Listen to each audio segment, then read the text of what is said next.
Hello everyone. आज उन भैयाओं से, उन छात्र छात्राओं से बात करना चाहेंगे, बताना चाहेंगे कि जो कक्षा 12 2026 की बोर्ड परीक्षा भी दिए हैं और इस बोर्ड परीक्षा के बाद उनका एक उद्देश्य होगा कि हमें क्या करना है।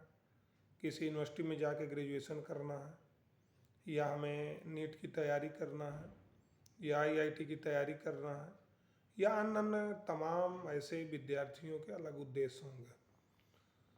उनके उद्देश्य हैं, अच्छी बात है, क्योंकि हर विद्यार्थी को अपना फ्यूचर बनाने के लिए अपना उद्देश्य होगा कि हम क्या करेंगे, आगे कैसे सफल होंगे अपने जीवन में।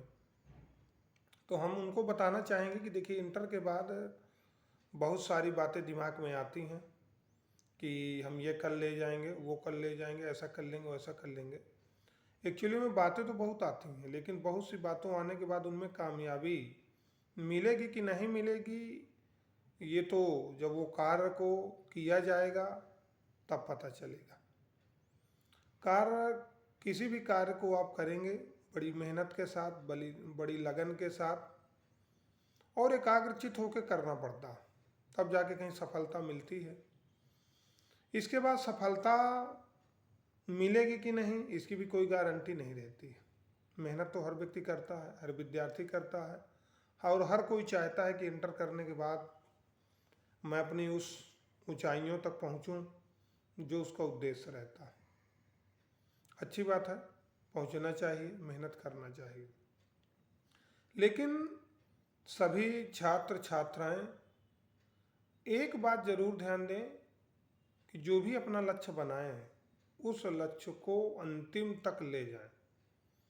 लक्ष्य बना लेते हैं कुछ लोग, लक्ष्य बनाने के बाद कुछ दिन तक काम किया, इसके बाद बीच में कई लोगों से भेंट होती है, हो सकता है वो लक्ष्य से अपने भटक जाते हैं।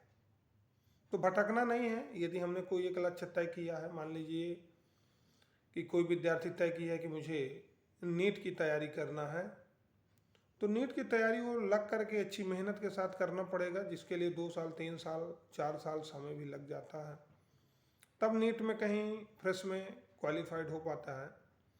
इसी प्रकार आईआईटी के लिए है, और इसी प्रकार अन्य ग्रेजुएशन करने वाले छात्र छात्राओं के लिए। क्योंकि आजकल बढ़ती हुई जनसंख्या के कारण एक जो सबसे बड़ी समस्या है वो बेरोजगारी की है। जो ऑलमोस्टली टॉप, पढ़ने लिखने में तो टॉप हैं, वो तो किसी तरह से उनको कामयाबी लगभग मिल ही जाती है, पर जो मीडियम तबके के विद्यार्थी हैं, पढ़ाई लिखाई उनकी मीडियम है, आर्थिक स्तर मीडियम है, ऐसे विद्यार्थियों के लिए सफल होने के लिए बहुत मेहनत करनी पड़ती है, बहुत पापड़ बेलना पड़ेगा। क्या करेंगे? क्योंकि ग्रेजुएशन करने के बाद कोई लाभ नहीं है कि ग्रेजुएशन कर लिया नौकरी मिल जाएगी, इसकी कोई गारंटी नहीं। ग्रेजुएशन है, फिर आगे पोस्ट ग्रेजुएशन कर सकते हो, पोस्ट ग्रेजुएशन के बाद आगे बीएड या अन्य अन्य पीएचडी, नेट, जेआरएफ इत्यादि इत्यादि करते हैं। समय चूँकि लंबा लगता है, और ऐसे कार्यों को सफल होने के लिए लंबे समय लगने के साथ साथ अपने धैर्य को भी बनाए रखना पड़ता है।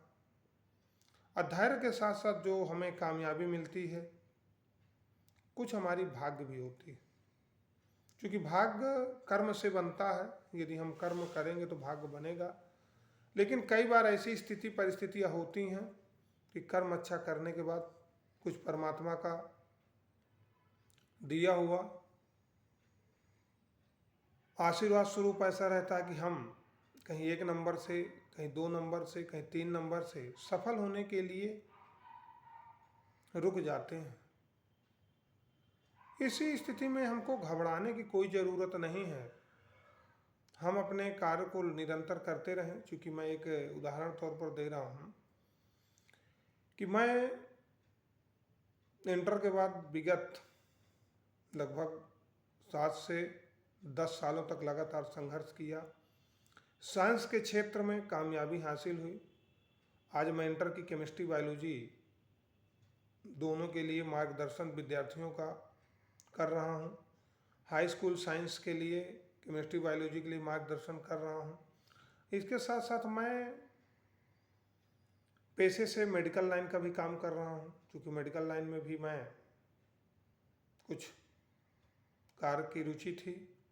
मैंने डिग्री ले रखी है, मेडिकल की पढ़ाई की, और मेडिकल के क्षेत्र में एक विशेष काम रहता है।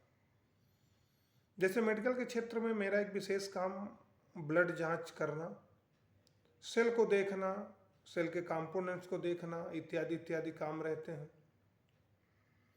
इसके साथ साथ होम्योपैथी जैसे चिकित्सा पद्धति में भी एक टॉप होम्योपैथी कैसे काम करे, उसके लिए भी मैंने रात दिन काम किया, तब आज उस पर सफल हुआ। और इसके पश्चात एलोपैथ में भी कुछ कार्य मैं किया। इस प्रकार से एक लंबा समय अंतराल बाद करने के बाद, लेकिन सरकारी नौकरी के हमने 10 प्रयास किए, लेकिन सरकारी नौकरी की स्थिति यही आई कि 1 नंबर, 2 नंबर, 3 नंबर से कभी रुक गई। इसके बाद हम अपना ये क्षेत्र चुना, और आज इसीलिए मैं भैया बहनों को बताना चाहूँगा कि आप भी एक लक्ष्य तय करिए, और लक्ष्य के बाद कम समय में सफलता कैसे मिले इस पर दिमाग रखें, पढ़ाई करें।